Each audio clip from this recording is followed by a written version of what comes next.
आंदोलन क्या करेगी, लोगों के बीच जाएगी? देखिए, दो तीन बातें हैं।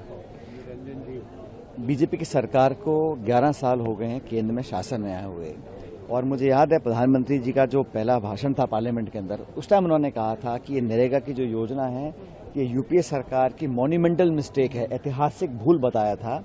तो 11 साल तक तो इस योजना को बंद नहीं कर सके। अब जब बिहार के चुनाव खत्म हो गए, उनको सही मौका लगा। और इशू ये नहीं है कि उन्होंने योजना को क्या नाम दिया है नहीं दिया, इशू ये है कि इन्होंने जो पहले भारत सरकार 90-10 का रेशो था राज्य सरकार के साथ खर्चा वहन करने का, अब 60-40 कर दिया है। पहले ग्राम सभा में ग्राम पंचायत पंचायत समिति के लोग तय करते थे कहाँ कुआं खुदेगा, कहाँ सड़क बनेगी, कहाँ पे निर्माण होगा। अब उन्होंने कहा केंद्र सरकार ये तय करेगी राजधानी से बैठे हुए कि तमाम गांव पंचायतों में क्या काम हो सकते हैं नहीं हो सकते हैं। अगर गांव का सरपंच या प्रधान एक्टिव था तो कोई सीमा नहीं थी, अपने विकास काम के लिए कितनी भी राशि ला सकता था। अब इन्होंने सीमा बांध दी है।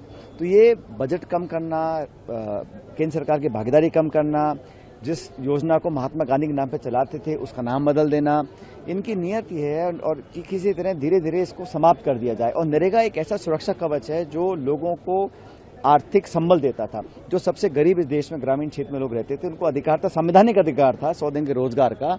दुनिया में किसी मुल्क में इस प्रकार का अधिकार नहीं था। उसको एक तरह से खोखला कर दिया है और अब उसकी ताबूत की आखिरी कील ठोक रहे हैं। और कांग्रेस पार्टी ने हमने निर्णय लिया है कि न सिर्फ कांग्रेस पार्टी के समर्थक वर्कर, लेकिन संपूर्ण ग्रामीण देश में रहने वाले जो लोग हैं जिन्होंने इसका लाभ उठाया है। जब कोरोना काल था, मुझे याद है, ये नरेगा के माध्यम से ही लोगों को अपने बच्चों पालने का मौका मिला था। पूरा लॉकडाउन था।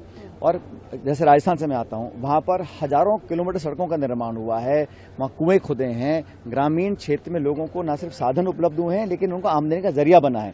तो केंद्र सरकार की मंशा ये है कि ग्रामीण क्षेत्र के लोगों को जो आर्थिक समृद्धि मिलती थी नरेगा के माध्यम से, उसको समाप्त किया जाए। इसका विरोध हम लोग करेंगे और लंबा इस कार्यक्रम को चलाएंगे, लोगों को जागरूक करेंगे।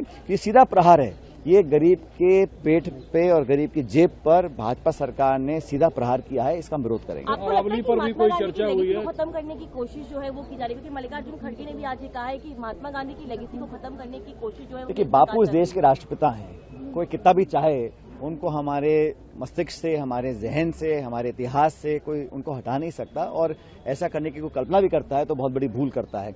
मुझे लग रहा है कि ये जो उन्होंने नया कानून बनाने की बात की है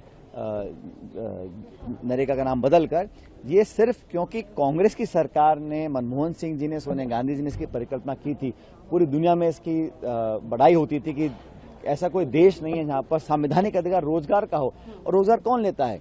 ना तो मध्यम वर्ग लेता है, ना कोई बहुत अमीर लोग लेते हैं। जो बिल्कुल गरीब हैं, जिनको आशाएं हैं, अब सरकार ने कहा कि साल में 2 महीना काम रोक दिया जाएगा, खासकर जब बुआई या कटाई होती है क्षेत्र गांवों के अंदर, ताकि जो लेबर को ज्यादा पैसा मिलता अब उनको कम मिलेगा।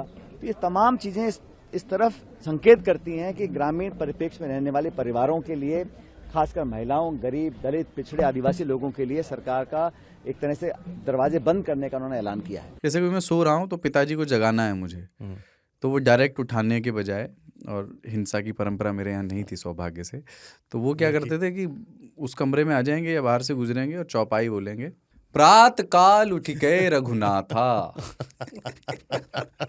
मात पिता गुरु नावई माता। कभी कभी मैं गुस्से में उठ करके अरे पापा चरण स्पर्श किया और सो गया। मैंने कहा अब मत उठाना।